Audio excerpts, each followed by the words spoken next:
Hey guys, welcome to the video. Welcome to my garage. In this episode, the Wratchet chassis is finally welded up, so I'm going to put all the pieces back on, and he will finally, for the first time ever, be a roller.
So I'm sitting here in a very relaxed state because I just spent the last 4 days welding up this chassis. It was a lot of work, but it was fun and it was well worth it because now the chassis is ready to be assembled. And if you notice, it's off of the build platform. The build platform is gone. And this is the first time this chassis has been off of the build platform in probably 2 years, maybe. I don't know. I don't want to know.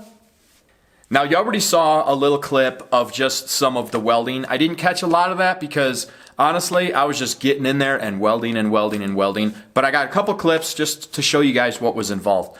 I'm just going to start assembling things, and I'm probably going to do most of it in a time lapse because I think I'm looking at a couple days of just assembling things here. It's going to take longer than when I disassembled it. So I'll be doing that, and I'll probably just talk to the camera at some epic moments.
So there he sits. That is about it. I mean, there's not a lot to explain from what you saw there.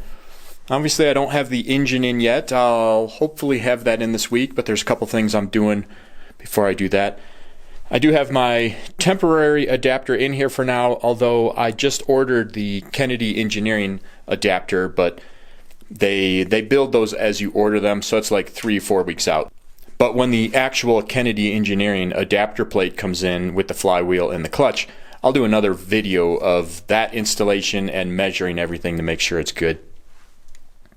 The springs on the back here I think are way too tight. I don't know how I ordered those so over tight, but I did. I'll probably wait until I get the engine in there so that I've got a little bit a better idea of what the weight is going to be. But right now I've got a 350 on the bottom and a 300 on the top, and they barely move at all. So I'll probably take that. I'll probably pull the 350 out, put the 300 on the bottom, and put a 200 up on top, and see how that feels. The front feels really good. The front, I mean, is obviously heavier than Mahler, but the springs on here are pretty soft. I think I've got 150s and 200s on here. These seem pretty good. I might need to dial it up a little bit once it's done, but for now, pushing it down and pulling it up and moving the car around, it feels pretty good. Of course, because of the welding process, you know, I had to work a couple of things. The 2 tabs down here on the transaxle, even though when I tacked them in place, I had little spacers in there, they had still shrunk enough, they shrank in a little bit, that I had to press them out a little bit to get the transaxle to set down in there. And I think this one on the other side I had to press out a little bit, but typically when I tack stuff like this in place, I put little spacers in there, usually about 15 thousandths of an inch, and that usually pushes everything out enough. But inevitably sometimes I still come across tabs that just with all the heat everything shrinks and had shrunk in a little bit, but nothing that was too serious. And then while I was reassembling this, I did weld up the other upper link for this side. That takes an entire day in itself, but up to this point I still just had the link on this side. So now I've got the correct upper link on this side and the correct upper link on this side, so that stuff is all ready to go. Now I've got some parts ordered up to start fabbing up the sway bar that's going to go in here, so that's probably the next thing that we're going to do. And at that point I'm going to start rolling into getting the engine up and running. That's going to be a bit more complex than when I did the Ecotech, because the Ecotech was a little bit more cut and dry. There's going to be more custom work on this setup, so I'll have more involved videos, and it's going to go over everything from the intake to the exhaust to the fuel injection, and even the programming for the fuel injection when I show you guys what I'm going to be running for the fuel injection. But regardless, this is Wratchet now. He is a roller, which is really going to be cool. Now I can actually move him around. I can wiggle him to this side if I'm working on this side for a bunch more room over here, or vice versa. If I'm working over here, I can, wiggle him over here and then have tons of work over here. I can push him forward. Actually, this might be the first time you guys get a slightly better look of the rear cage. It's kind of hard to see without an engine in there, but I kind of designed all that when he was pushed really far back here on the stand and I couldn't move him around. I personally really like the way that came out. It's got a kind of a cool little lip up here. It does make it so that you have to lift the engine up really high to get it up in there because of the way that this comes up, and none of this is removable. I made this all solid, but that seems to be working because I pulled the engine out of there with no problem. Like I said, you just have to go up really high, but I think it adds a lot of strength and saves a little bit of weight by not having to have those connectors in there, and it allows me to continue the triangulation all the way to the back. So that's it for this video, guys. It was very satisfying to reach this milestone. It's always a good milestone when your project becomes a roller, because even though you still have a lot of work to do, it's very satisfying just being able to push the suspension around a little bit, roll it forwards and backwards, whatever you need. It's a good milestone for your progress. So thanks for watching the video, guys. I hope it's helping with whatever you might be working on, and I hope to see you on our next video. Take care.